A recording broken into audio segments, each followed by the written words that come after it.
moja. Umeanza kuhofia dabi? Dabi, of course dabi ina vitu vingi kwa sababu wakati mwingine dabi unaweza ukawa na wachezaji wa kawaida na timu yako ya kawaida, lakini unaweza ukapata matokeo. Lakini kwa namna ambavyo performance ya timu yangu leo inakupa matokeo mazuri, leo inacheza vizuri sana, kesho inaenda inaharibu. Hawa wamefika leo na wamekuja na tata, wametoka Bukoba huko mbali. Ndio ambacho kinakuumiza zaidi. Ambacho kinaniumiza pengine mimi nilisema goli chache. Likuti aliondoka na 7, mimi niliondoka na 5. Mimi nikasema hawa wakipona 5. Mimi niliwahi hapa, nimeona gari walokuja nayo, wamebeba tena na maji kwenye madumu. Ile iche yao ile mbeba maji kwenye madumu. Tena mpaka nikaa najiuliza wachezaji mpira wanakunywaje maji ya lita 1.5 yako juu pale, wameenda kuyabeba kwenye gari. Kwa hiyo niliamini kabisa kutokana na uchovu wao wa safari na Simba yangu namna ambavyo imetoka kucheza mechi ya kimataifa na ile mechi ya nyuma ambayo ilicheza, nikaamini kabisa goli zikipungua 5. Kwa performance ya timu hii daraja la kati la kawaida unaenda kushinda goli 3 alafu umechezea nafasi 7. Moja kwa moja unaona kocha anatakiwa arudi tena kwenye kiwanja cha mazoezi, safu nzima ya ushambuliaji anatakiwa ana kazi ya kuifanyia. Unakubaliana na wale ambao wanasema Simba bado? Mimi sasa kinachonichanganya ni kwamba kuna mechi nyingine Simba anacheza vizuri. Yaani ndio hicho kitu kinachochanganyikiwa. Yaani ndio tunakupagawa. Tumeona ile mechi ya Petro ile ya kipindi cha pili, ile ndio ilikuwa Simba na mimi ndio nilikuwa natamani Simba icheze kwa namna ile pale. Lakini unaona mechi ile inacheza vizuri, imekuja mechi ya Stade Malien. Japokuwa ilikuwa ni mechi ngumu, tunajua alikuwa ni mpinzani mgumu kwa sababu kwenye kundi yeye ndo amemaliza kinara pale. Of course ameimarika sana, amekuwa mgumu, lakini tukapata matokeo, Simba ikaenda ikacheza. Sasa mechi ya leo mimi ndo nilikuwa naamini tutapata magoli mengi sana. Wale wachezaji pengine wakina Elimpanzo wataingia hata mara 2, mara 3. Lakini kitu anachokupa Elimpanzo kwa timu hii hapa daraja la kati la kawaida, unaona moja kwa moja bado tuna safari ndefu sana kwenda kukiandaa kikosi chetu ili kusudi kiwe kikosi imara sana. Mimi ni mshabiki ambaye kitu kikiwa kibaya hata kama umewin, lakini sipendi mimi uchezaji ambao Simba Sport Club leo ameenda kuchezea. Imeanza timu leo imefanya mabadiliko makubwa sana ya wachezaji. Wachezaji walikuwa wapata nafasi kabisa, leo wameingia kwenye mchezo. Labda ndio pengine mwalimu anajaribu kuitengeneza Simba hiyo ili kila mchezaji apate nafasi, ndio maana kunatokea changamoto kama hizo.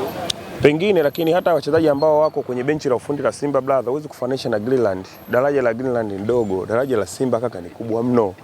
Wale wachezaji ambao wameanza leo hii hata ambao walikuwa hawapati namba kabisa, wakicheza na Greenland wanapaswa kushinda kwa sababu Simba ni timu kubwa. Hata wachezaji waliokuwa kwenye benchi la ufundi tunaamini wachezaji wakubwa. Kwa wachezaji wa Simba wengi sana viwango vyao vya kawaida na wengine pia hawapaswi kuichezea Simba Sport Club. Kama kina nani? Tokana leo hii nyinyi hata waandishi pia na mashabiki wengi ambao wanausudu mpira. Yule Neo Maema unaweza kujiuliza kwa nini pale Mamelodi Sundowns alikuwa anapata namba.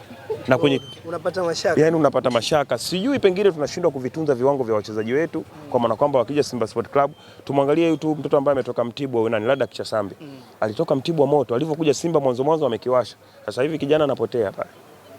Yuko nini ambacho unakiona kinampoteza? Mimi nadhani kitu kingine wachezaji wa Simba hawana mtu wa kumuogopa, ndio maana unaona wanacheza tu kawaida. So umemwona Yanga pale wana Elsi yuko jukwani. Kwa hiyo mchezaji anavyocheza anajua moja kwa moja mimi nisipocheza vizuri kama sio dirisha hili dogo au mwishoni mwa dirisha kubwa mimi naweza nikaondoka. Simba Sport Club hawana yule kiongozi ambaye ndio final say naweza nikasema kwamba bwana hivi na hivi na hivi. Hawana kiongozi wa kumwogopa wengine. Ndio maana unaona wachezaji wanacheza kawaida. Mimi kwa timu hii hapa leo nilikuwa nimekuja kabisa hapa kwa kuamini kwamba Simba yangu itaenda itapata magoli mengi na itacheza mpira mzuri ambao wana Simba tunahitaji. Unajua tunaenda kwenye mechi kubwa. Kwa hizo mechi za katikati hapa inatakiwa Simba icheze vizuri sana ili kusudi iongezee morali wachezaji pia hata na mashabiki. Mashabiki wengi wa Simba unaona wamekata tamaa kutokana na kwenye kundi msimu hatujafanya vizuri, tumemaliza nafasi mbaya pia kwenye ligi zaidi ya misimu 4. Kwa hiyo Simba ingefanya vizuri mechi hii kushinda magoli mengi sana na mechi zinazoendelea nadhani tungechukua mashabiki wengi sana hasa kwenye dabi. Kwa hiyo kwa maana hiyo nataka kusema Simba Sports Club ana kazi kubwa kuifanya